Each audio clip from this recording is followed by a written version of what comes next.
Hello అండి. నా పేరు doctor Shashank. I'm a oral maxillofacial surgeon at FMS dental hospital, Hyderabad.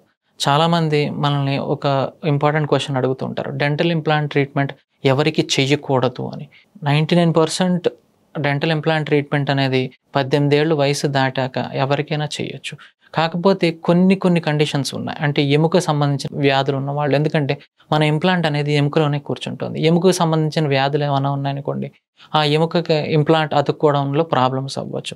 ఆ తర్వాత జనరల్‌గా ఏ సర్జరీకైనా ఫిట్‌గా ఉన్నవాళ్ళు డెంటల్ ఇంప్లాంట్ ట్రీట్మెంట్ కూడా ఫిట్‌గా ఉంటారు. ఇప్పుడు వేరే సర్జరీ చేస్తున్నప్పుడు బ్లీడింగ్ అవుతుంటుంది, ఇన్ఫెక్షన్ వచ్చే అవకాశాలుంటాయి.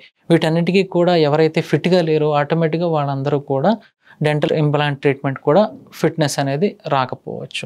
అండ్ తర్వాత క్యాన్సర్ ట్రీట్మెంట్‌లో ఉన్నవాళ్ళు, ఈ రేడియేషన్ థెరపీ తీసుకుంటున్న వాళ్ళు, ఎముక బ్లడ్ సప్లై అనేది తగ్గిపోవడం జరుగుతుంది. అలాంటి కండిషన్‌లో కూడా డెంటల్ ఇంప్లాంట్ ట్రీట్మెంట్ అనేది చేయకూడదు. అండ్ మనం ఇంకొక ఆలోచించాల్సిన ఇష్యూ ఏంటి అంటే, మనం ఏదైనా సరే డెంటల్ ఇంప్లాంట్ ట్రీట్మెంట్ మనం చేసే ముందర ఆ పేషెంట్ రిస్క్ అసెస్మెంట్ మనం చేసుకుంటాం. చేస్తుంది రిస్క్ ఎంత, బెనిఫిట్ ఎంత, దాన్ని బట్టి కూడా మనం డిసైడ్ చేసుకోవచ్చు. Thank you.